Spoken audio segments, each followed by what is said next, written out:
ॐ नमो भगवते वासुदेवाय। ॐ नमो भगवते वासुदेवाय। ॐ नमो भगवते वासुदेवाय। ॐ अज्ञानतिमिरान्धस्य ज्ञानाञ्जनशलाकया चक्षुरुन्मिलितं येन तस्मै श्रीगुरवे नमः। श्रीचैतन्यमनोभीष्टं स्थापितं येन भूतले स्वयं रूपा कदा मह्यं ददाति स्वपदान्तिकं।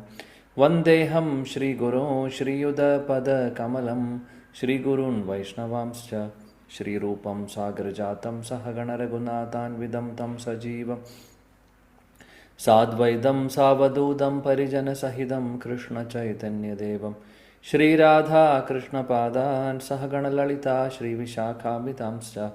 हे कृष्णा करुणा सिन्धो दीनबन्धो जगत्पते गोपेशा गोपिका कान्त राधा कान्त नमोऽस्तुते। तप्तकाञ्चन गौराङ्गी राधे वृन्दावनेश्वरी वृषभानुसुते देवी प्रणमामि हरिप्रिये। वाञ्छाकल्पतरुभ्यश्च कृपा सिन्धुभ्येव च पतितानां पावनेभ्यो वैष्णवेभ्यो नमो नमः। नमः ॐ विष्णुपादाय कृष्णपृष्ठाय भूतले श्रीमते भक्तिवेदान्तस्वामिनिति नामिने। नमस्ते सरस्वते देवे गौरवाणी प्रचारिणे निर्विशेषशून्यवादी पाश्चात्यदेशतारिणे। जय श्री कृष्ण चैतन्य प्रभु नित्यानंद श्री अद्वैत गदाधर श्रीवासादि गौरभक्तवृंद। हरे कृष्णा कृष्ण कृष्ण हरे हरे हरे राम राम राम हरे हरे। हरे कृष्णा कृष्ण कृष्ण हरे हरे हरे राम राम राम हरे हरे। हरे कृष्णा कृष्ण कृष्ण हरे हरे हरे राम राम राम हरे हरे। मूगं करोति वाचालं पङ्गुं लङ्घयते गिरिं यत्कृपातमहं वन्दे श्रीगुरो दीनतारिणं परमानन्दमाधवं श्रीचैतन्यमीश्वरम्।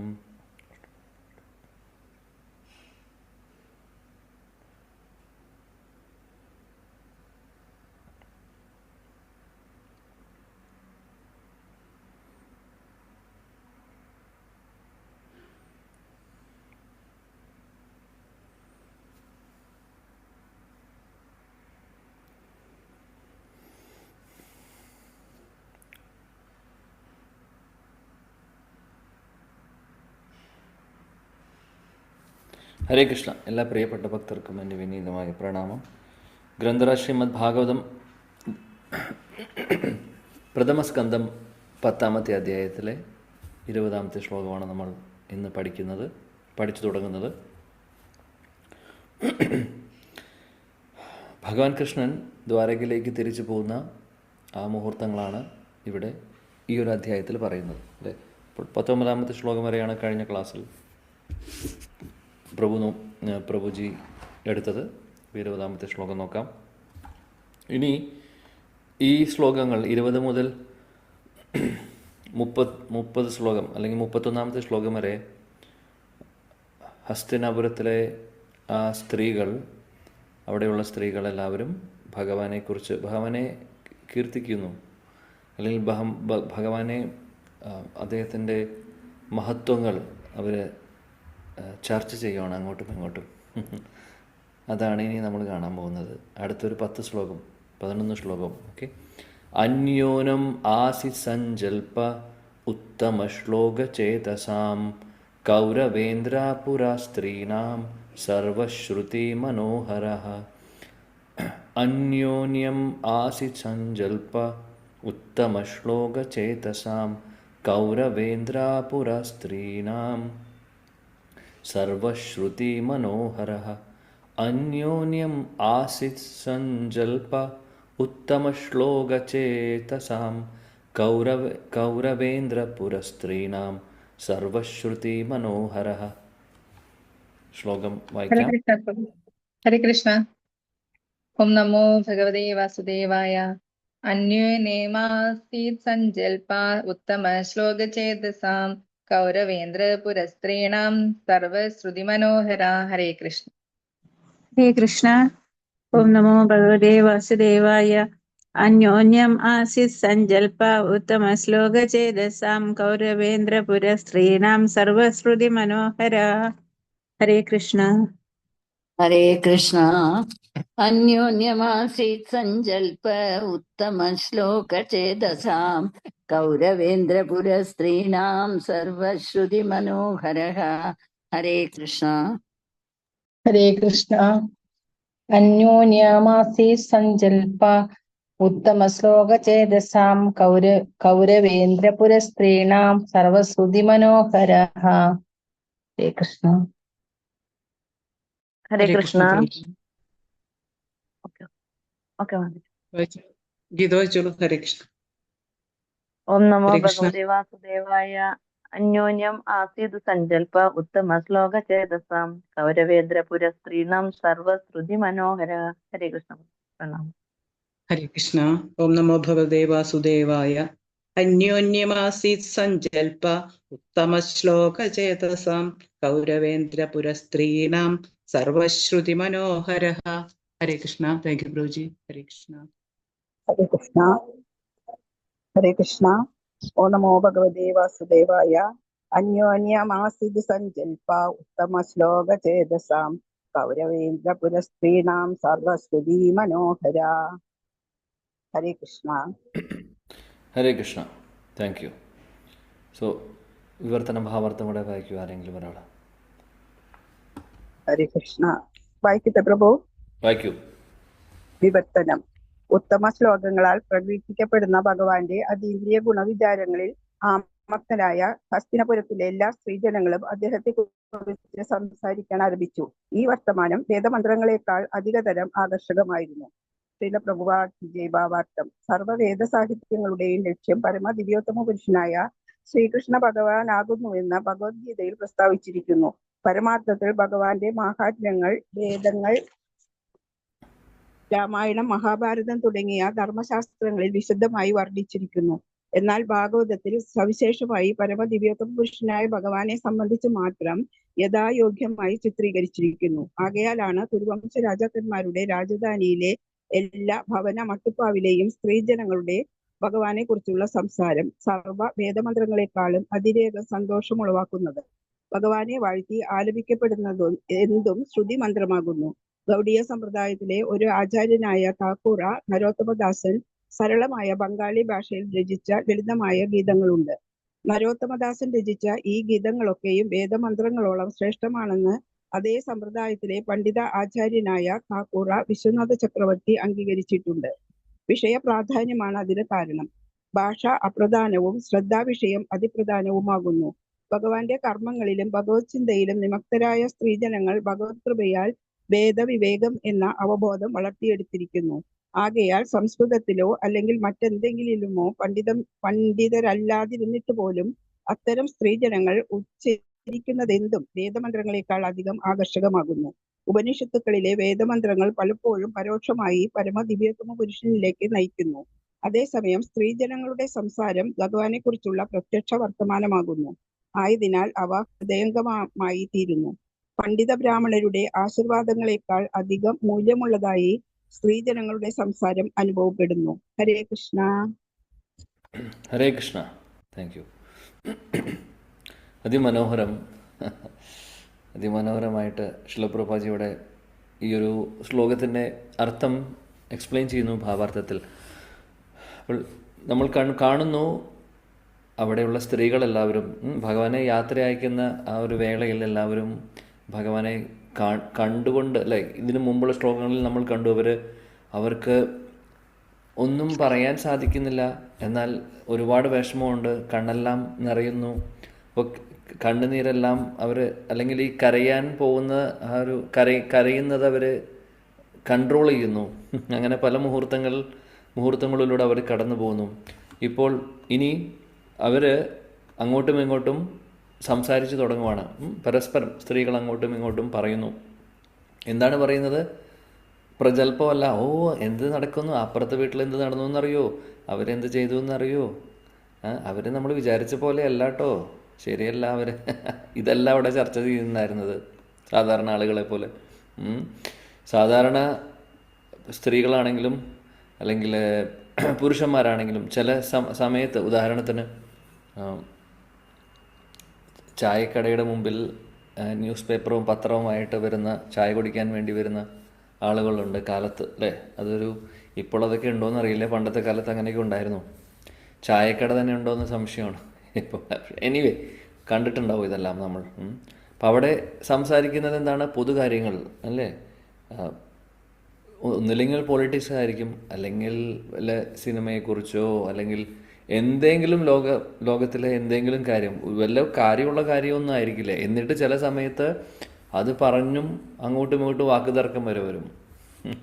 ചിലവർ ചില കാര്യങ്ങൾ ചില ഒരു ഭാഗത്തുനിന്ന് സപ്പോർട്ട് ചെയ്യുന്നു, മറ്റേ കുറച്ച് പേര് അവർ വേറെ സപ്പോർട്ട് ചെയ്യുന്നു.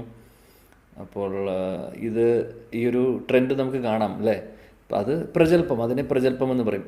അതേപോലെ സ്ത്രീകളെല്ലാവരും കൂടുമ്പോൾ അവരുടെ ടോപ്പിക്ക് വ്യത്യാസം ഉണ്ടാവും. അവരുടെ ടോപ്പിക്ക് ഒരു പക്ഷേ പൊളിറ്റിക്സോ ഒന്നും ആയിരിക്കണം എന്നില്ല, വേറെ എന്തെങ്കിലും ആയിരിക്കും, സിമ്പിളായിട്ടുള്ള കാര്യങ്ങളായിരിക്കും. ചിലപ്പോൾ വല്ല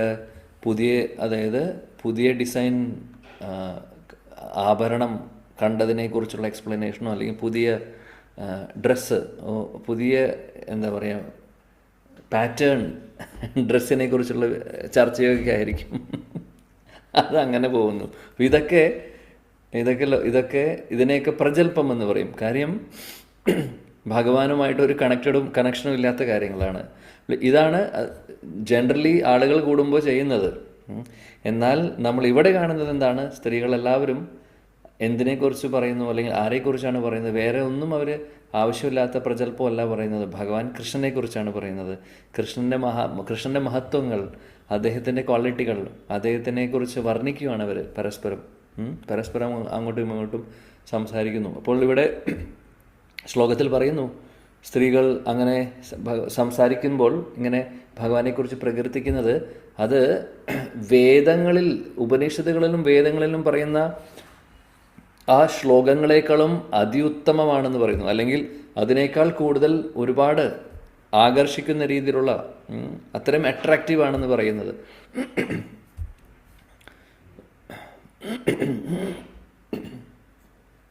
ഹരേ കൃഷ്ണ. അപ്പോൾ അതാണ് പറയുന്നത്, വേദങ്ങളിലെ ശ്ലോകങ്ങളെക്കാളും ഒരുപാട് അട്രാക്റ്റീവാണ് ഈ പറയുന്ന സാധാരണ സ്ത്രീകളാണ് അവരെല്ലാവരും. അവർ പണ്ഡിതരല്ല. അതാണ് ശ്രീല പ്രഭുപാദി ഭാവാർത്ഥത്തിൽ പറയുന്നത്. അവർ സംസ്കൃത പണ്ഡിതരോ ശ്ലോകങ്ങൾ എഴുതുന്ന ആളുകളോ ഒന്നുമല്ല, കവിത എഴുതുന്നവരോ ഒന്നുമല്ല, സാധാരണ ഗൃഹസ്ഥാശ്രമത്തിലെ സ്ത്രീകൾ. പക്ഷേ അവരുടെ വാക്കുകൾ, അവരുടെ ഭഗവാനെക്കുറിച്ചുള്ള സ്തുതികൾ വേദങ്ങളിലെ സ്തുതികളെക്കാളും, അല്ലെങ്കിൽ വേദങ്ങളിലെ ശ്ലോകങ്ങളിലേക്കാളും അതിമനോഹരമാണെന്ന് പറയുന്നു. ശ്രീല പ്രഭുപാദി ഭാവാർത്ഥത്തിൽ പറയുന്നു, വേദങ്ങളുടെ ഉദ്ദേശമെന്ന് പറഞ്ഞാൽ തന്നെ ഭഗവത്ഗീതയിൽ പറയുന്നു ഭഗവാനെക്കുറിച്ച് അറിയാനാണ് എന്നുള്ളത്. ഏതാണ് ശ്ലോകം?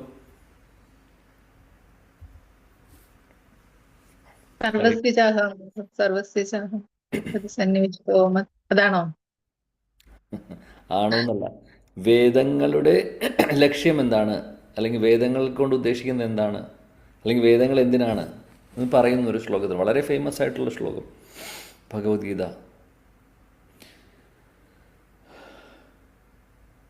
ഹരേ കൃഷ്ണ.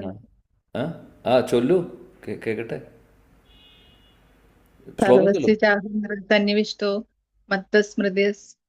മത്തസ്മൃതിർജ്ഞാനം അബോഹനം ച വേദശ്ച സർവൈരഹമേവ വേദ്യോ വേദാന്തകൃത് വേദവിദേഹ ച. അപ്പൊ ഈ ശ്ലോകമാണ് എന്നുണ്ടെങ്കിൽ ഈ ശ്ലോകത്തിൽ എവിടെയാണ് പറയുന്നത് ഈ ഒരു കാര്യം, വേദങ്ങളെ കുറിച്ച് എവിടെയാ പറയുന്നത്? വേദങ്ങൾ എന്ന് പറയുന്നുണ്ടല്ലോ അതില്. അത് എവിടെയാണ്, എന്താണ് പറയുന്നത് എന്നാ ചോദിക്കുന്നത്. ശ്ലോകം കറക്റ്റാണ്, ശ്ലോകം ഈസ് കറക്റ്റ്.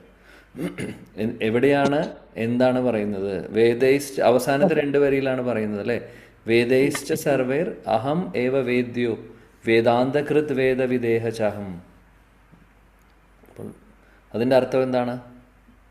ആർക്കെങ്കിലും പറയാൻ പറ്റുമോ? ഭഗവത്ഗീത പുരുഷോത്തമൻ ആദ്യം ഒരാൾ ഹിരോഷി മാതാജിക്ക് ആദ്യം പറയാനുണ്ടെങ്കിൽ പറയൂ, എന്നിട്ട് അൺമ്യൂട്ട് ചെയ്യൂ. വേറെ ആരാ പറഞ്ഞത്? ഓർമ്മയും മറവിയും ജ്ഞാനബലം ഉം, ഭഗവാനാണ് തരുന്നത്. ഉം, വേദങ്ങള് ഉം. ഭഗവാനെ അറിയാൻ വേണ്ടിയാണെന്ന് പറയും. ആ, വേദങ്ങൾ ഭഗവാനെ അറിയാൻ വേണ്ടിയിട്ടുള്ളതാണ്, അല്ലാതെ വേറെ ഒന്നുമല്ല. വേദങ്ങളുടെ ലക്ഷ്യം എന്ന് പറഞ്ഞാൽ തന്നെ ഭഗവാനെ കുറിച്ച് പറയുന്നതാണ്, അല്ലെങ്കിൽ ഭഗവാനിലേക്ക് എത്തിക്കാൻ വേണ്ടിയിട്ടുള്ളതാണ്. അല്ലാതെ ആ വേദങ്ങൾ കൊണ്ട് ശരിയായിട്ടുള്ള ഉദ്ദേശം അതാണ്. എന്നാലും വേദങ്ങളിൽ പല കാര്യങ്ങളും പറയുന്നുണ്ട് അല്ലേ. നിഗമ കൽപ്പതരോർ ഗലിതം ഫലം, ഒരു കൽപ്പത്തരു പോലെയാണ്. ഭൗതികമായിട്ടുള്ള ആഗ്രഹങ്ങളോടുകൂടി പോകുന്നവർക്കും വേദങ്ങളിൽ പല കാര്യങ്ങളും പറയുന്നുണ്ട്. അത് ചെയ്യുകയാണെങ്കിൽ സ്വർഗ്ഗലോകത്തിലേക്ക് പോകാനുള്ള മാർഗം, അല്ലെങ്കിൽ വേറെ നല്ല പുണ്യങ്ങൾ ചെയ്തു കഴിഞ്ഞാൽ കിട്ടുന്ന ബെനിഫിറ്റ് എന്താണ് എന്നൊക്കെ.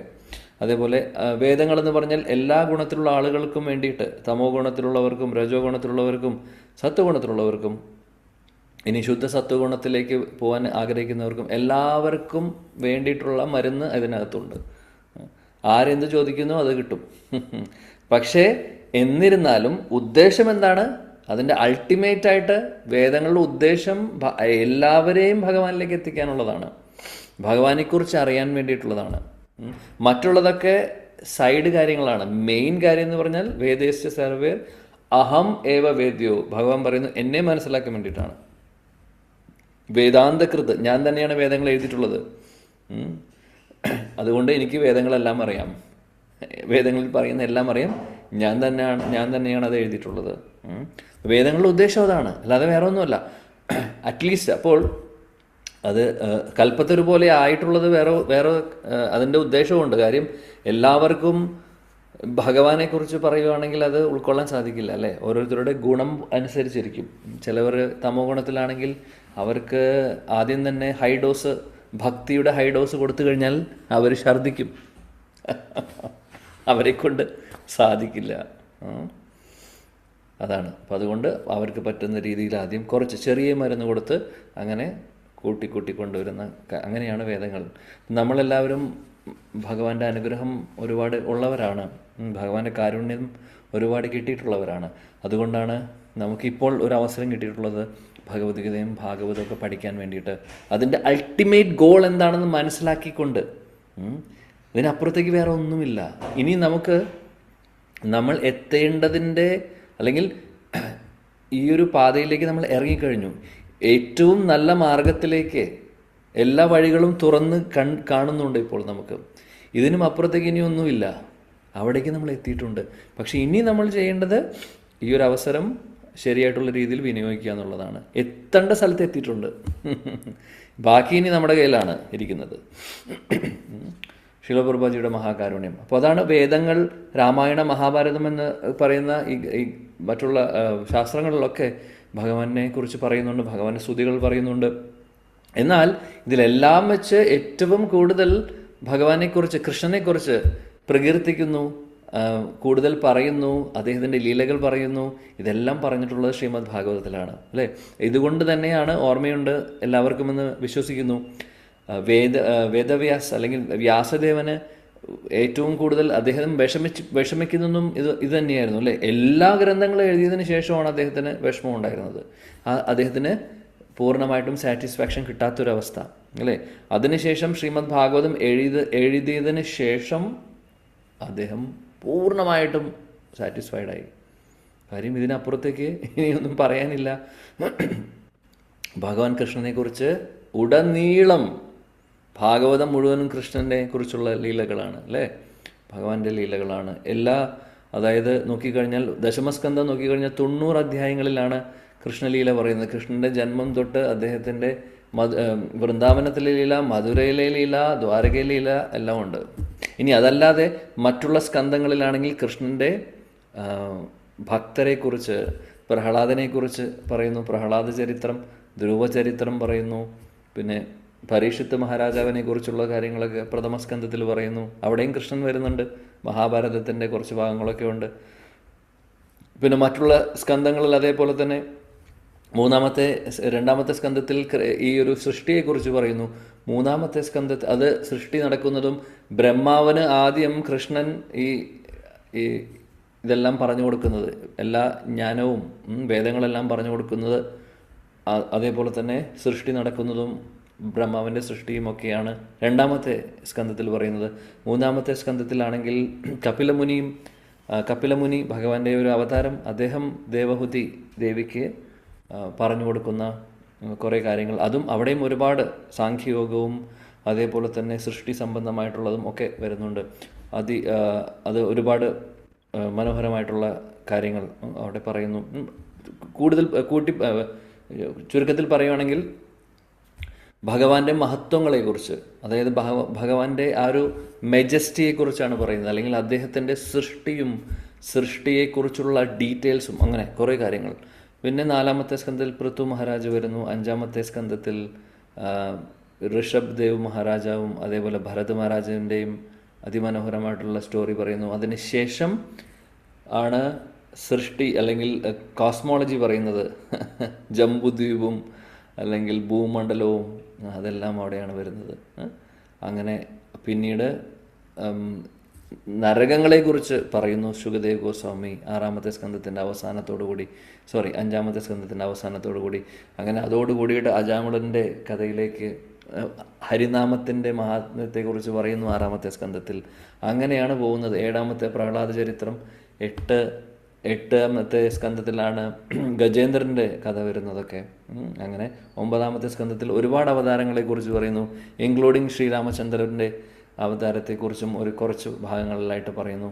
വേറെയും ഒരുപാട് മന്വന്തര അവതാരങ്ങളെക്കുറിച്ച് ഒക്കെ അവിടെ പറയുന്നുണ്ട്. അങ്ങനെ ദശമസ്കന്ധത്തിലേക്ക് എത്തുന്നു.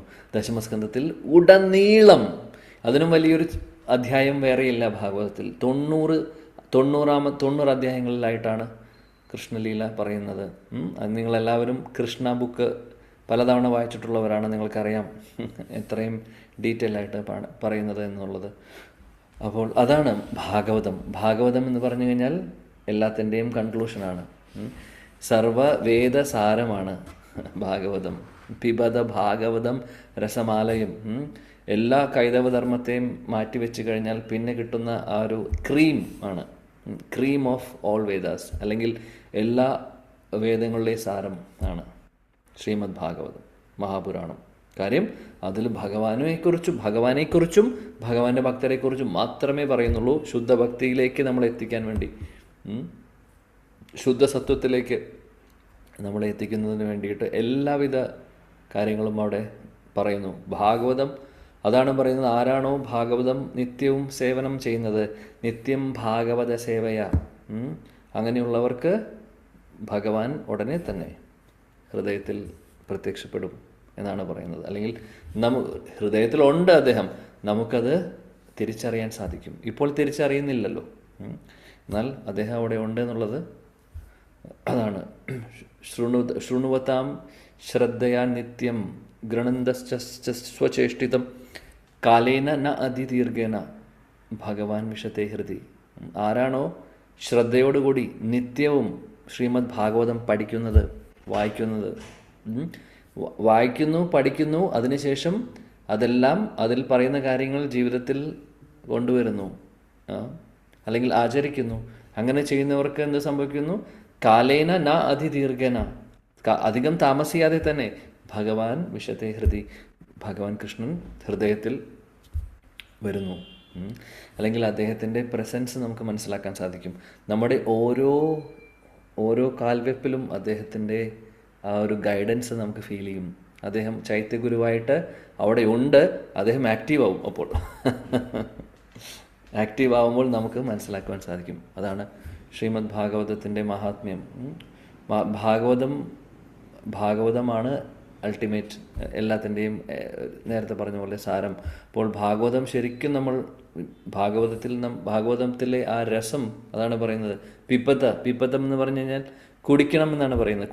കുടിക്കാനേ സാധിക്കുള്ളൂ. കാര്യം ഇത് അത്രയും കട്ടിയുള്ള ഒരു ദ്രാവകം പോലെയാണ്. കട്ടി എന്ന് പറഞ്ഞു കഴിഞ്ഞാൽ ഇങ്ങനെ സെമി ലിക്വിഡായിട്ടുള്ളൊരു ദ്രാവകം പോലെയാണ്. കാര്യം ഈ എല്ലാ സ്വീറ്റ്നെസ്സും ഇങ്ങനെ ചേർന്ന് അതിങ്ങനെ കുറച്ച് തിക്കാണ്. വെറുതെ ഇവിടെ ഒഴിച്ചു കഴിഞ്ഞാൽ, അതായത് കാസർഗോഡ് ഒഴിച്ചു കഴിഞ്ഞാൽ തിരുവനന്തപുരത്ത് എത്തുന്ന രീതിയിലുള്ള ചില കല്യാണങ്ങൾക്ക് പോയി കഴിഞ്ഞാൽ സാമ്പാർ അങ്ങനെയായിരിക്കും. ഒരു ഇലയുടെ ഒരു ഭാഗത്ത് ഒഴിച്ചു കഴിഞ്ഞാൽ പിന്നെ അപ്പുറത്തെ ആളുടെ ഇലയിലേക്ക് പോകും, അതിൻ്റെ വെള്ളം കൂടിയിട്ട്. അതുപോലെയല്ല ഭാഗവതം. വളരെ തിക്കായിട്ടുള്ള, അല്ലെങ്കിൽ ഈ നമ്മൾ പറയില്ലേ മാമ്പഴത്തിന്റെ പഴുപ്പ്. മാമ്പഴത്തിൻ്റെ ആ ഒരു പൾപ്പ് പോലെ അതിങ്ങനെ കഴിക്കുമ്പോൾ ഇങ്ങനെ നമുക്ക് ആസ്വദിച്ച് കഴിക്കാൻ സാധിക്കും. അതേപോലെയാണ് ശ്രീമദ് ഭാഗവതം. അപ്പോൾ ഇവിടെ സ്ത്രീകൾ, ഹസ്തിനാപുരത്തിലെ സ്ത്രീകൾ പറയുന്നു കൃഷ്ണനെക്കുറിച്ച്, ഭഗവാൻ കൃഷ്ണനെക്കുറിച്ച് ചർച്ച ചെയ്യുന്നു. അപ്പോൾ ഇത് വേദങ്ങളിലെ ആ മന്ത്രങ്ങളെക്കാളും ഒരുപാട് കേൾക്കുവാനും ആസ്വദിക്കുവാനും അതിന് മാധുര്യമുണ്ട്, കൂടുതലുണ്ട്. ശ്രുതി മന്ത്രത്തെക്കാൾ മഹാത്മ്യമുണ്ട് എന്നാണ് പറയുന്നത്. ഭഗവാൻ അത് ഇഷ്ടപ്പെടുന്നു കൂടുതൽ. ഭഗവാൻ ഇതാണ് കൂടുതൽ ഇഷ്ടപ്പെടുന്നത്. ഇനി ഇതേപോലെ തന്നെ പറയുന്നു, വൃന്ദാവനത്തിലെ ഗോപികമാര് കൃഷ്ണനെയും, ഗോപികമാരും രാധാറാണിയൊക്കെ കൃഷ്ണൻ എപ്പോഴും അവരെ കളിപ്പിക്കും, പറ്റിക്കും. അതിനുശേഷം നമുക്കറിയാം അദ്ദേഹം അവരെ ഉപേക്ഷിച്ച് മധുരയിലേക്കും പോകുന്നു. അപ്പോൾ എപ്പോഴും ഇവര് ചീത്ത പറയും.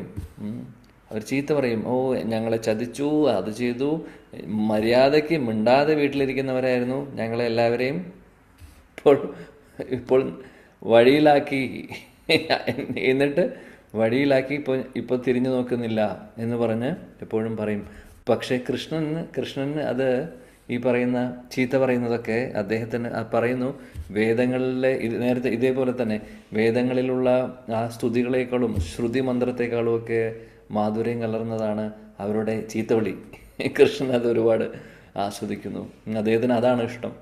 അല്ലാതെ ശ്രുതി മന്ത്രവും വേദങ്ങളിലെ മന്ത്രവും ഒക്കെ ഉച്ചാരണത്തോട് കൂടിയിട്ട് ഏതെങ്കിലും സംസ്കൃതത്തിൽ അല്ലെങ്കിൽ ഏതെങ്കിലും ബ്രാഹ്മണർ ചൊല്ലുമ്പോൾ അതിന് പ്രത്യേകിച്ചൊരു ഭാവത്തോട് കൂടിയിട്ടൊന്നായിരിക്കില്ല. അവർ പഠിച്ച കാര്യം അവർ പറയുന്നു, ഒരു മെക്കാനിക്കലായിട്ട് അവർ ചെയ്യുന്നു. അല്ലാതെ സ്നേഹവും ഭാവവും പ്രേമവും എന്താണെന്ന്, രാഗാനുഭക്തി എന്താണെന്നും അറിയില്ല അവർക്ക്. രാഗഭക്തി ഇല്ലാതെ ഭഗവാനെ നമുക്ക് ലഭിക്കില്ല.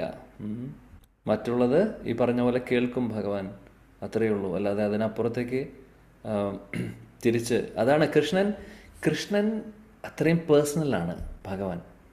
വളരെ പേഴ്സണൽ ആയിട്ടുള്ളൊരു വ്യക്തിയാണ്.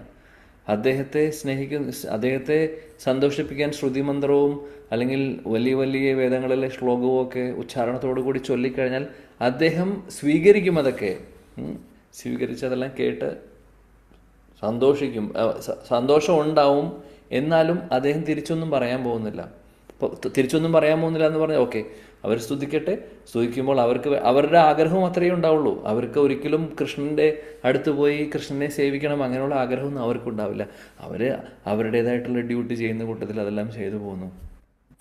അങ്ങനെയുള്ളവർക്ക് എന്താണോ ആഗ്രഹം അത് ഭഗവാൻ ചെയ്തു കൊടുക്കുന്നു. അപ്പോൾ പറയുന്നു നമ്മുടെ ആചാര്യന്മാര്, ഈ ഒരുപാട് മുനിമാരൊക്കെ ധ്യാനത്തിലിരുന്നു കൊണ്ട് കൃഷ്ണനെ ധ്യാനിച്ച്, അതായത് ഒരുപാട് വർഷങ്ങൾ അല്ലെങ്കിൽ ഒരുപാട് യുഗങ്ങളൊക്കെയാണ് ചിലവർ തപസ്യ ചെയ്യുന്നത്. 10,000-കണക്കിന് വർഷങ്ങൾ തപസ് ചെയ്യുന്നു. കൃഷ്ണനെ അല്ലെങ്കിൽ ഭഗവാനെ ധ്യാനിച്ചു കൊണ്ടേയിരിക്കുന്നു അവർ. അങ്ങനെയുള്ളവർക്ക് കൃഷ്ണൻ കൂടിപ്പോയി കഴിഞ്ഞാൽ അവർക്ക് ദർശനം കൊടുക്കും. പരമാത്മാവായിട്ട് അവരുടെ ഹൃദയത്തിൽ ഭഗവാൻ തെളിയും. അത്രയേ ഉള്ളൂ. കൃഷ്ണനൊന്നും സംസാരിക്കുന്നില്ല അവരോട്. പക്ഷെ അവർ ഹാപ്പിയാണ്. അവരുടെ ലക്ഷ്യം അതായിരുന്നു. കൃഷ്ണൻ അവിടെ നിൽക്കുന്നു. എന്നാൽ ഭഗവാൻ ഒരു അക്ഷരം മിണ്ടുന്നില്ല അവിടെ.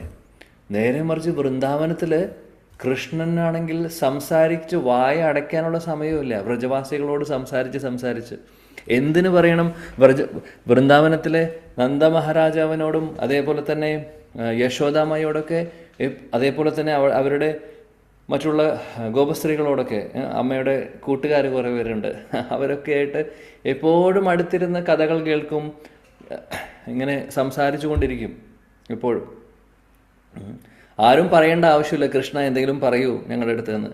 എങ്ങനെ കൃഷ്ണൻ പറയും. കാര്യം എന്താണെന്ന് വെച്ചാൽ അത്രയും ഇഷ്ടമാണ് അവരുടെ സ്നേഹം അങ്ങനെ ആയതുകൊണ്ട്. എന്തിനു പറയണം. പിന്നെ കൂട്ടുകാരുടെ കൂടെ നമുക്കറിയാം, കൃഷ്ണനും കൂട്ടുകാരും തമ്മിലുള്ള കളികൾ വൃന്ദാവനത്തിൽ വേറെ എവിടെയും ഉണ്ടാവില്ല. കൂട്ടുകാർ ഒരിക്കലും അംഗീകരിക്കില്ല ഇത് ഭഗവാനാണെന്നുള്ളത്. ഭഗവാനാണെന്ന് കൃഷ്ണൻ ഇടയ്ക്ക് പറയും. നിങ്ങൾക്കറിയില്ല, സത്യം പറയുകയാണെങ്കിൽ ഞാൻ ആരാണെന്ന് നിങ്ങൾക്കറിയില്ല, ഞാനൊരു സത്യം പറയാം. നിങ്ങൾക്കറിയോ, ഞാൻ പരമദിവ്യോത്തമ പുരുഷൻ കൃഷ്ണനാണ്. വിഷ്ണുവെല്ലാം എന്നിൽ നിന്നാണ് വരുന്നത്. നാരായണനെല്ലാം എന്നിൽ നിന്നാണ് വരുന്നത്. ഇടയ്ക്ക് ഇതേപോലെ സീരിയസ് ആയിട്ട് സുഹൃത്തുക്കളോട് പറയും. സുഹൃത്തുക്കൾ ആദ്യം ഒന്ന് ആകാംക്ഷയോടുകൂടി കേട്ടുകൊണ്ട് ഇങ്ങനെ ഇരിക്കും. എന്നിട്ട് കൃഷ്ണനോട് ചോദിക്കും. എല്ലാവരും ഒന്ന് സൈലൻ്റ് ആവും. എല്ലാവരും സൈലൻ്റായി ഒരു 10 സെക്കൻഡ് കഴിയുമ്പോൾ എല്ലാവരും കൂടെ അട്ടഹസിച്ച് ചിരിച്ചിട്ട് കൈ കൊട്ടി ചിരിച്ചിട്ട് പറയും, ഭഗവാനെ വിഷ്ണു നാരായണ അത് കേൾക്കുന്നില്ലേ? ഇവൻ പറയുന്നത് കേൾക്കുന്നില്ലേ? ഇവൻ പറയുന്നത് കേൾക്കുന്നില്ലേ? അവൻ വിഷ്ണുവാണെന്ന് പറയുന്നു, നാരായണനാണെന്ന് പറയുന്നു. എന്തൊക്കെ കേൾക്കണം? ഈ വർഷത്തെ ഏറ്റവും വലിയ തമാശ അവർ പറഞ്ഞു. ഇതാണ് അവരുടെ ഭാവം. കൃഷ്ണൻ പറയും, സത്യമായിട്ടും ഞാൻ പരമദിവ്യോത്തമ പുരുഷനാണ്, നിങ്ങളൊന്ന് വിശ്വസിക്കൂ. അവർ പറയും നിന്നേക്കാൾ വലിയവരാണ് ഞങ്ങൾ. നിന്റെ അച്ഛന് 9 ലക്ഷം പശുക്കളേ ഉള്ളൂ, എൻ്റെ അച്ഛന് 12 ലക്ഷം പശുക്കളുണ്ട്. അപ്പോൾ ആരാണ് വലുത്? ഞങ്ങളാണ് വലുത്. അപ്പോൾ നീ കൂടിപ്പോയാൽ ഞങ്ങളുടെ സമമായിട്ട് വരും, അല്ലെങ്കിൽ താഴെ, ഞങ്ങളെക്കാൾ മുകളിലല്ല. പിന്നെയാണ് നീ പറയുന്നത് വിഷ്ണുവാണ് അല്ലെങ്കിൽ നാരായണനാണ് എന്നുള്ളത്. ഇതാണ് അവരുടെ ഭാവം. അപ്പോൾ കൃഷ്ണൻ പറയും, നിങ്ങൾക്ക് വിശ്വാസമാവുന്നില്ല ഇത്രയുമായിട്ടും? എത്ര പ്രാവശ്യം ഞാൻ എത്രയോ അസുരന്മാരെ ഞാൻ വധിച്ചിട്ടുണ്ട് നിങ്ങളുടെ മുമ്പിൽ വെച്ച്. നിങ്ങൾ കണ്ടിട്ടുണ്ട്, എന്നിട്ട് നിങ്ങൾക്ക് വിശ്വാസമില്ലേ? ഇതൊന്നുമല്ല കാര്യം. അത് നീ ഭഗവാനായിട്ടൊന്നുമല്ല. നിന്റെ അച്ഛൻ വലിയൊരു വിഷ്ണു ഭക്തനാണ്. അപ്പോൾ എന്നും അദ്ദേഹം വിഷ്ണുവിനെ പൂജിക്കും, എന്നിട്ട് പ്രാർത്ഥിക്കും, എൻ്റെ മകനെ സംരക്ഷിക്കണേ, എന്നും പ്രൊട്ടക്റ്റ് ചെയ്യണേ എന്ന് പ്രാർത്ഥിക്കും. അപ്പോൾ നിന്റെ അച്ഛൻ നല്ലൊരു വിഷ്ണു ഭക്തനായതുകൊണ്ട് ഭഗവാൻ വിഷ്ണു സഹായിക്കാൻ വേണ്ടി ഇടയ്ക്ക് ചിലപ്പോൾ ഇവിടെ വരുന്ന, ചിലപ്പോൾ നിന്റെ ശരീരത്തിലേക്ക് പ്രവേശിക്കും. എന്നിട്ട് ഈ പറഞ്ഞ അസുരനെയൊക്കെ വധിച്ച് വിഷ്ണു തിരിച്ചു പോവും. പക്ഷേ അത് നന്ദമഹാരാജാവിൻ്റെ, നിന്റെ അച്ഛൻ്റെ ക്വാളിറ്റിയാണ്, അല്ലാതെ നിന്റെ ക്വാളിറ്റി അല്ല. അച്ഛൻ ഭക്തനായതുകൊണ്ട് നടക്കുന്നതാണ്. അത് താൽക്കാലികമായിട്ട് വിഷ്ണു വന്ന് പോവുകയാണ് ചെയ്യുന്നത്. അത്രയേ ഉള്ളൂ. ചിലപ്പോൾ നാളെ മുതൽ വിഷ്ണു ഞങ്ങളുടെ ശരീരത്തിലേക്ക് പ്രവേശിക്കും. എന്നിട്ട് ഞാനായിരിക്കും ഇവിടെ ഈ പറയുന്ന അസുരന്മാരെയൊക്കെ വധിക്കുന്നത്. അതുകൊണ്ട് നീ വലിയ ആളൊന്നല്ല എന്ന് പറയും. ഇത് കേൾക്കുമ്പോൾ കൃഷ്ണന് ശ്രുതി മന്ത്രത്തെക്കാൾ ഇഷ്ടമാണ് കേൾക്കാൻ ഇതെല്ലാം. അപ്പം അവരോട് സംസാരിക്കാനും ഒരുപാട് സമയമുണ്ട് അദ്ദേഹത്തിന്. എന്തിന് പറയണം? പശുക്കുട്ടികൾ, പശുവിനോട് സംസാരിക്കാനും ഭഗവാന് ഇഷ്ടംപോലെ സമയമാണ്. എന്നാൽ ഈ ധ്യാനിക്കുന്ന പരമാത്മാവിനെ ധ്യാനിക്കുന്ന കാലാകാലങ്ങൾ, ജന്മജന്മാന്തരങ്ങളായിട്ട്, യുഗങ്ങളായിട്ട് ധ്യാനിക്കുന്ന യോഗിയോട് സംസാരിക്കാൻ ഭഗവാന് സമയമില്ല. എന്നാൽ ഇഷ്ടംപോലെ സമയമാണ് പശുക്കിടങ്ങളോടും സംസാരിക്കാൻ അദ്ദേഹത്തിനുള്ളത്. യശോദമ്മ എന്നും കൃഷ്ണന് പശുവിൻ്റെ കഥകൾ പറഞ്ഞു കൊടുക്കും. ഭയങ്കര ഇഷ്ടമാണ് കൃഷ്ണന് പശുവിനെക്കുറിച്ച് കേൾക്കാൻ. രാത്രിയാവുമ്പോൾ ഒരുപാട് സ്റ്റോറീസ് പറഞ്ഞു കൊടുക്കും. അപ്പോൾ മിക്കവാറും കൃഷ്ണൻ പറയും, എനിക്ക് ഗോകഥ കേൾക്കണം, പശുവിനെക്കുറിച്ച് കേൾക്കണം. നമ്മൾ ഗൗരകഥ കേൾക്കുന്ന പോലെ, ഗൗരംഗ മഹാപ്രഭുവിൻ്റെ കഥ കേൾക്കുവാൻ ആഗ്രഹിക്കുന്ന പോലെ കൃഷ്ണൻ ആഗ്രഹിക്കുന്ന ഗോകഥ കേൾക്കാനാണ്, പശുവിനെക്കുറിച്ച്. അപ്പോൾ യശോദമ്മ പറയും, നിനക്കറിയോ പാലാഴി എന്ന് പറയുന്ന ഒരു സമുദ്രമുണ്ട്, ആ സമുദ്രത്തിലാണ് ഭഗവാൻ വിഷ്ണു ഉള്ളത്. അപ്പോൾ എന്താണ് ഈ പാലാഴി? കൃഷ്ണൻ ചോദിക്കും, എന്താണ് ഈ പാലാഴി? പാലാഴി എന്ന് പറഞ്ഞാൽ വലിയ സമുദ്രമാണ്. ആ സമുദ്രം സാധാരണ സമുദ്രം പോലെയല്ല, വെള്ളമല്ല, അവിടെ പാലുകൊണ്ടുള്ള സമുദ്രമാണ്. കൃഷ്ണന് ഒരുപാട് സന്തോഷവും. ഇപ്പോൾ കട്ടിലുമ്മ കിടന്ന് ഉറങ്ങാൻ പോകുന്ന ആളാണ്, ആ മടിയിൽ കിടന്ന് ഉറങ്ങുന്ന ആളാണ്. ഇതെല്ലാം കേൾക്കുമ്പോൾ അദ്ദേഹത്തിൻ്റെ കണ്ണെല്ലാം ഉറക്കമൊക്കെ പോവും, കണ്ണൊക്കെ തുറക്കും. എഴുന്നേറ്റ് ഇരുന്നുകൊണ്ട് അമ്മയോട് ചോദിക്കും, പാലിൻ്റെ സമുദ്രമോ?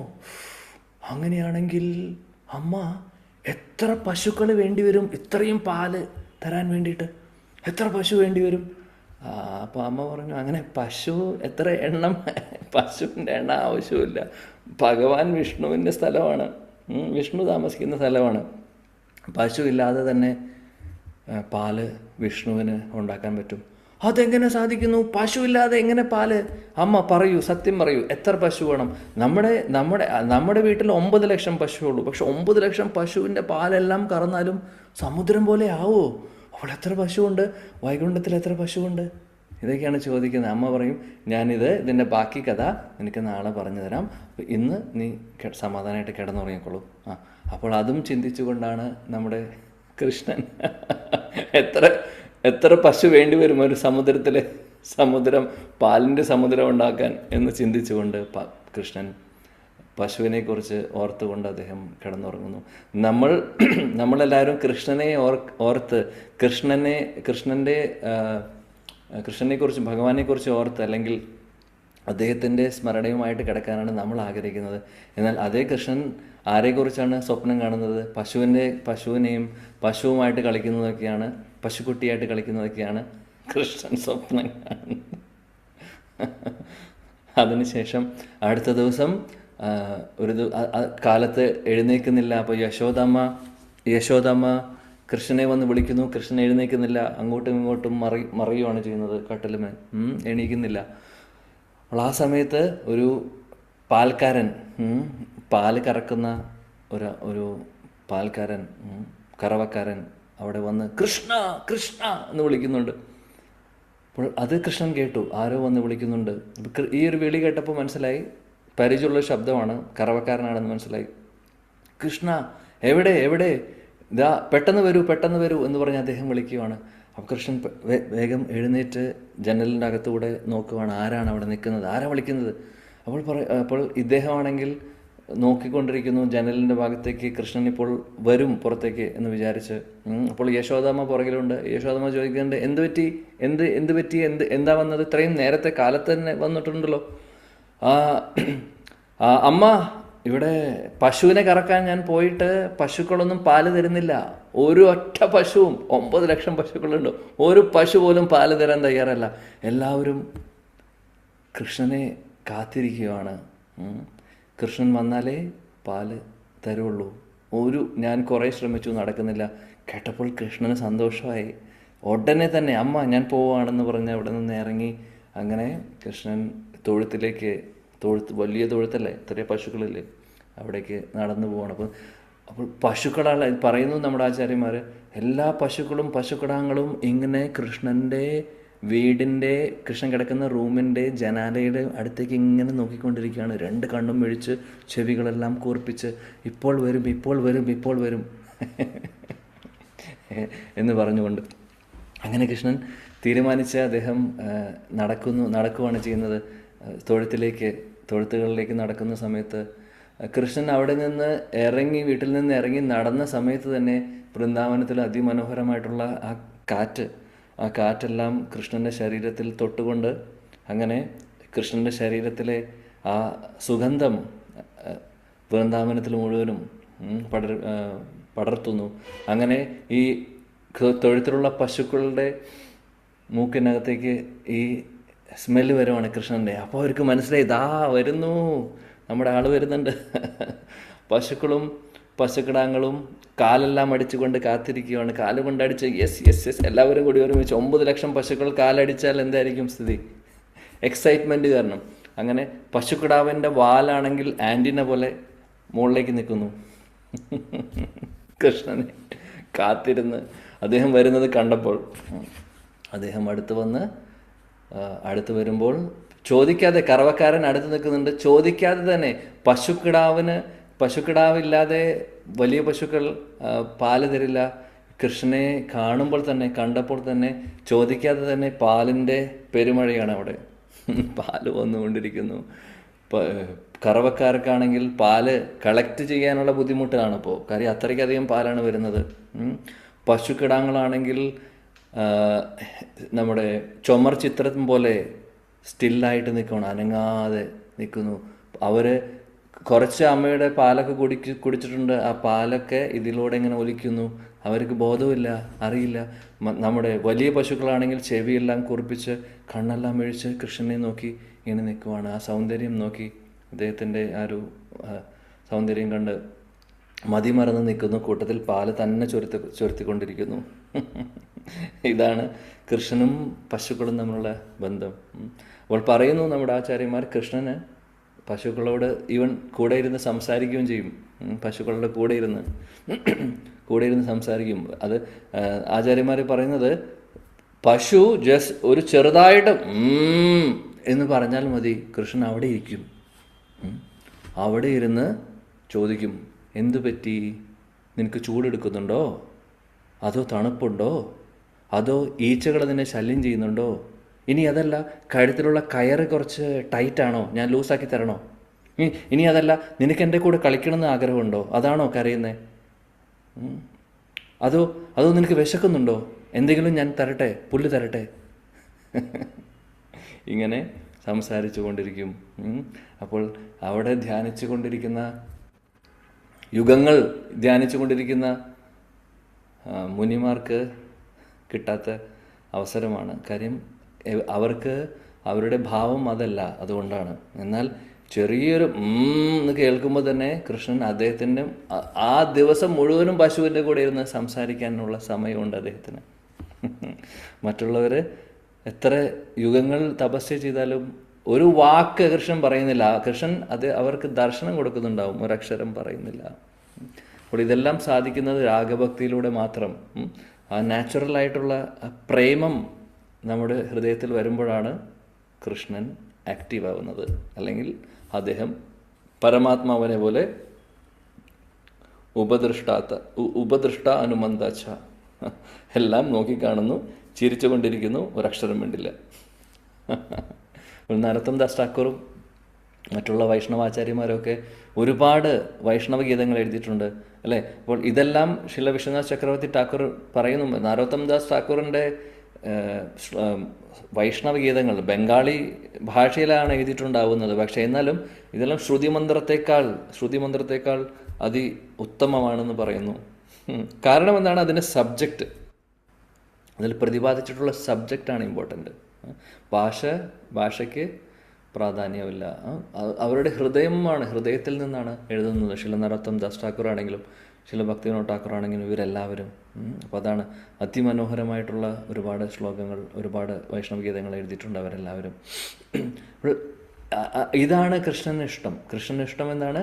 ആ സ്നേഹത്തോട് കൂടിയിട്ട്, അത് ചീത്തവിളിയാണെങ്കിലും അത് വേദസ്തുതികളെക്കാളും ശ്രുതി മന്ത്രത്തെക്കാളും മനോഹരമായിട്ട്, അല്ലെങ്കിൽ അദ്ദേഹം അത് ആസ്വദിക്കുന്നു, അല്ലെങ്കിൽ അതിനും കൂടുതൽ മാധുര്യമുണ്ട് എന്നാണ് പറയുന്നത്. വൃന്ദാവനത്തിലെ പ്രജവാസികളുടെ സംസാരം, അത് ചീത്തവിളിയായിക്കോട്ടെ, പശുവിൻ്റെ മൂളലായിക്കോട്ടെ, ഇതൊക്കെ ഭഗവാൻ ഇഷ്ടപ്പെടുന്നു വേദസ്തുതികളെക്കാളും കൂടുതൽ. അതിമനോഹരം. ഇതാണ് ശ്രീ വൃന്ദാവൻ, ഇതാണ് ഗോലോക വൃന്ദാവനം.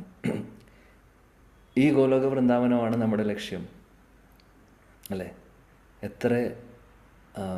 എത്ര പറഞ്ഞാലും എത്ര കേട്ടാലും നമുക്ക് കൂടുതൽ അതിനോട് ഇഷ്ടം അല്ലെങ്കിൽ അട്രാക്ഷൻ തോന്നുന്നു. ഇതായിരിക്കണം നമ്മുടെ ജീവിതം. അപ്പോൾ മാക്സിമം നമ്മൾ ആ ലോകത്തിൽ നടക്കുന്ന കാര്യങ്ങൾ എന്തൊക്കെയാണെന്ന് മുഴുവനായിട്ടും നമുക്ക് മനസ്സിലാക്കാൻ സാധിക്കില്ല. എന്നാൽ നമ്മുടെ ആചാര്യന്മാർ അവിടെ ഉള്ളവരെ ഇവിടെ ഭൂമിയിലേക്ക് വരുന്ന സമയത്ത് നമുക്ക് പറഞ്ഞു തരുവാണ്. അവരുടെ പുസ്തകങ്ങളിലൂടെയും അവരുടെ രചനകളിലൂടെയും ഒക്കെ നമുക്ക് പറഞ്ഞു തരുന്നു എന്താണ് അവിടെ സംഭവിക്കുന്നത്, എന്താണ് അവിടെ നടക്കുന്നത് എന്നുള്ളത്. അപ്പോൾ അതിൻ്റെ ഒരു ചെറിയൊരു സാമ്പിൾ മാത്രമേ നമുക്ക് കേൾക്കാൻ സാധിക്കുള്ളൂ. അത് സാധിക്കുന്നുണ്ട് ആചാര്യന്മാരുടെ മഹാകാരുണ്യം കൊണ്ട്. അപ്പോൾ ആ സാമ്പിൾ കേൾക്കുമ്പോൾ തന്നെ ഒരു ഹൈലൈറ്റ്സ് മാത്രം, അല്ലേ? എന്താ പറയുക, ഒരു വാക്കുണ്ടല്ലോ, ടീസർ. അല്ലേ? അതായത് 1 മിനിറ്റിൻ്റെ ടീസർ പോലെ ചെറിയൊരു ടീസറാണ് ഇവരെല്ലാവരും നമുക്ക് പ്രസൻറ്റ് ചെയ്യുന്നത്. പക്ഷെ ആ ടീസർ കേൾക്കുമ്പോൾ തന്നെ, അല്ലെങ്കിൽ കാണുമ്പോൾ തന്നെ, അല്ലെങ്കിൽ അതിനെക്കുറിച്ച് നമ്മൾ ധ്യാനിക്കുമ്പോൾ തന്നെ നമ്മുടെ ഹൃദയം മുഴുവനും ആ ലോകത്തിലേക്ക്, അവിടേക്ക് പോകാൻ വേണ്ടിയിട്ട് നമ്മുടെ ആഗ്രഹം കൂടും. അതിനു വേണ്ടിയിട്ടാണ് കൃഷ്ണനും വരുന്നത്, ഇവിടെ അവതാരമെടുത്ത് കൃഷ്ണൻ്റെ പാർഷദരും വരുന്നത്. നമ്മളെല്ലാവരെയും അട്രാക്റ്റ് ചെയ്യാൻ വേണ്ടിയിട്ട്, നമ്മളെല്ലാവരെയും അങ്ങോട്ടേക്ക് അട്രാക്റ്റ് ചെയ്തുകൊണ്ട് അവസാനം എനിക്കവിടെ പോകണം എന്ന് നമ്മൾ കരഞ്ഞ് കൃഷ്ണനോട് പറയുന്നു, എന്നെ ഇവിടുന്ന് കൊണ്ടുപോകാൻ. അങ്ങനെ ആ ഒരു വിളിക്ക് വേണ്ടിയിട്ടാണ് അദ്ദേഹം കാത്തിരിക്കുന്നത്. അതിന് വേണ്ടിയിട്ട് എല്ലാവിധ നമ്മളെ ആകർഷിപ്പിക്കാൻ വേണ്ടി എല്ലാം ചെയ്യുന്നുണ്ട്. പക്ഷെ പ്രശ്നം എന്താണ്? ഇതേപോലെ തന്നെ മായാദേവിയും അപ്പുറത്തും ആകർഷിച്ചു കൊണ്ടിരിക്കുകയാണ് നമ്മളെ, ഇന്ദ്രിയ സുഖഭോഗങ്ങൾ തന്നുകൊണ്ട്. നമ്മൾ വിഡ്ഢികളെ പോലെ ഓടിപ്പോകുന്നത് മായാദേവിയുടെ പുറകിലാണെന്ന് മാത്രം. കൃഷ്ണൻ്റെ ഭക്തരും തരുന്നത് നമ്മൾ മനസ്സിലാക്കുന്നില്ല. അപ്പോൾ ഇത്രയും സ്വീറ്റായിട്ടുള്ള നമ്മുടെ ആചാര്യന്മാരൊക്കെ ഇത്രയും മനോഹരമായിട്ട് ഒരുപാട് കാര്യങ്ങൾ പറയുന്നുണ്ട്. അപ്പോൾ ഇവിടേക്ക് നമുക്ക് അട്രാക്ഷൻ ഇല്ലെങ്കിലാണ് നമ്മൾ വേറെ ദിശയിലേക്ക് പോകുന്നത്, ഇന്ദ്രിയ സുഖഭോഗങ്ങൾ. സോ കൂടുതൽ കൃഷ്ണനെക്കുറിച്ചും ഭഗവാനെക്കുറിച്ചും ഭഗവാന്റെ ഭക്തരെക്കുറിച്ചും ഭാഗവതം ഈ ഒരു ആ ലോകത്തെക്കുറിച്ചും നമ്മൾ എല്ലാവരും ആഗ്രഹിക്കുന്ന ആ ലോകം, അത് ഈ പറയുന്ന ഗോലോക വൃന്ദാവനത്തിൽ മാത്രമുള്ളതാണ്. ഇതെല്ലാം ഏത് വൈകുണ്ഠത്തിലാണ് വിഷ്ണു പശുവിൻ്റെ കൂടെ കളിക്കുന്നത്, പശുവിനോട് സംസാരിക്കുന്നത് നടക്കുന്ന കാര്യമാണോ? അദ്ദേഹം അവിടെ വലിയ സിംഹാസനത്തിലിരുന്ന് 4 കൈകളൊക്കെ ആയിട്ടിരുന്ന് ശംഖചക്രം സകിരീട കുണ്ടലം സപീതവസ്ത്രം സരസീരുഹേക്ഷണം സഹാര വക്ഷസ്ഥല ശോഭികൗസ്തുവം നമാമി വിഷ്ണു ശിരസാ ചതുർഭുജം. എല്ലാവരും ജയനും വിജയനും മറ്റുള്ള എല്ലാവരും പാർഷദരും എല്ലാവരും ഇങ്ങനെ നിൽക്കുകയാണ്, എപ്പോഴും വിഷ്ണുവിന് മുമ്പിൽ ഇങ്ങനെ നിൽക്കുകയാണ്. വിഷ്ണു ആണെങ്കിൽ ഇങ്ങനെ ചിരിച്ചുകൊണ്ട് സിംഹാസനത്തിലിരിക്കുന്നു, ലക്ഷ്മി ദേവി അടുത്തുണ്ട്. എല്ലാവരും ഭയങ്കര ഫോർമലാണ് അവിടെ. നമ്മുടെ കൃഷ്ണനാണെങ്കിൽ ചാണകത്തിലും ഗോമൂത്രത്തിലും കുളിക്കുന്നു, കിടന്നുരുളുന്നു. ഇതാണ് നമ്മുടെ കൃഷ്ണൻ്റെ ഇഷ്ടം, അദ്ദേഹം ആഗ്രഹിക്കുന്നത്.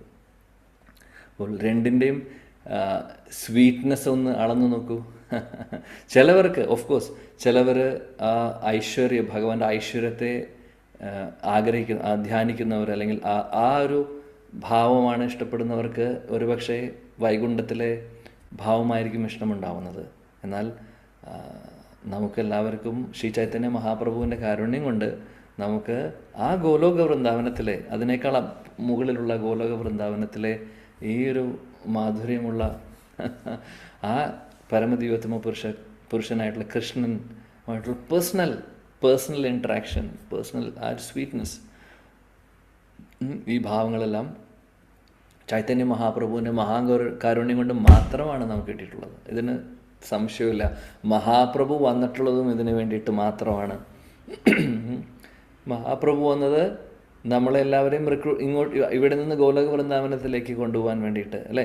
പക്ഷെ മഹാപ്രഭു വന്ന സമയത്ത് മഹാപ്രഭുവിൻ്റെ പാർഷദരിൽ ചിലവർ രാമഭക്തരുണ്ട്, ചിലവർ വൈകുണ്ഠത്തിലെ വിഷ്ണു ഭക്തരുണ്ട്.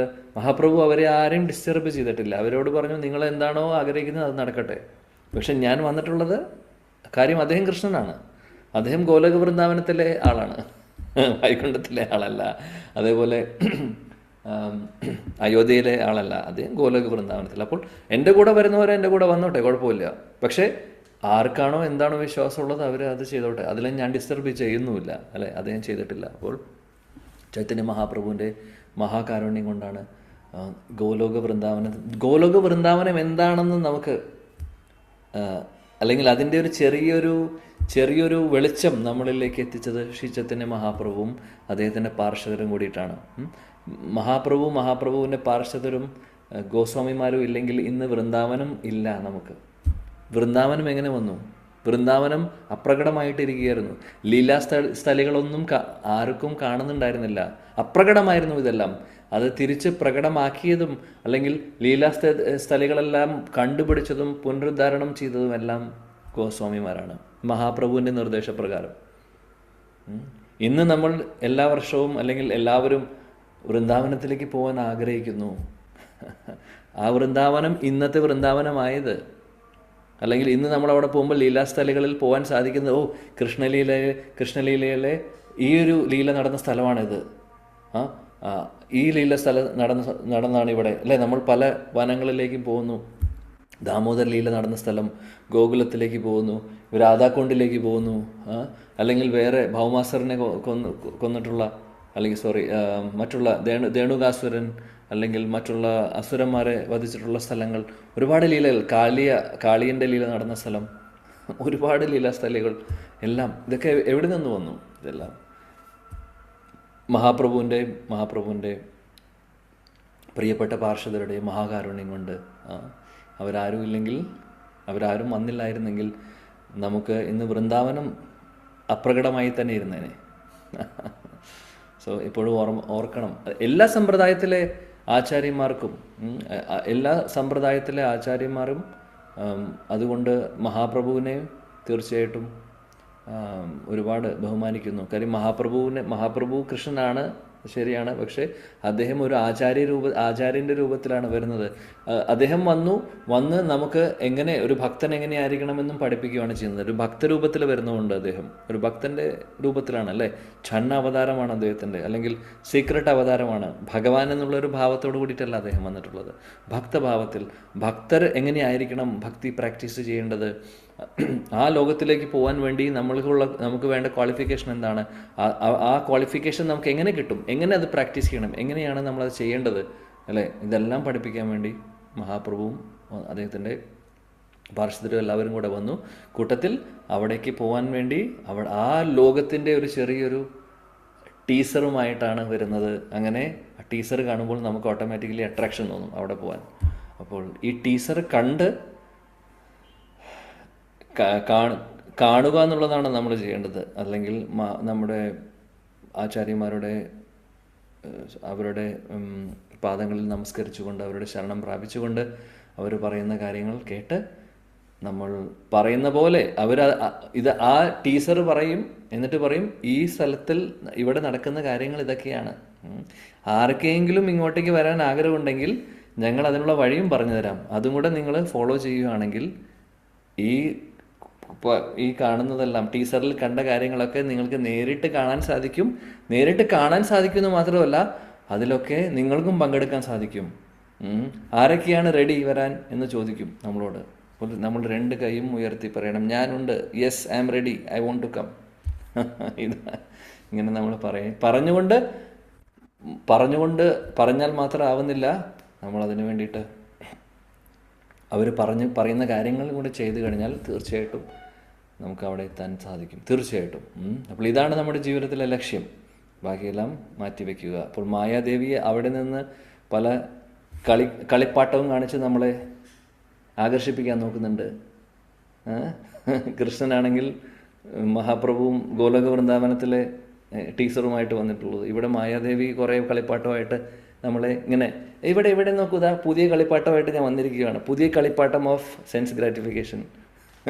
അപ്പോൾ നമ്മൾ കളിപ്പാട്ടമാണെങ്കിൽ നല്ല ഭംഗിയുണ്ട് കാണാൻ, എന്നാൽ അത് മതി. ഗോലോക വൃന്ദാവനം പിന്നെ നോക്കാം, സമയമില്ല.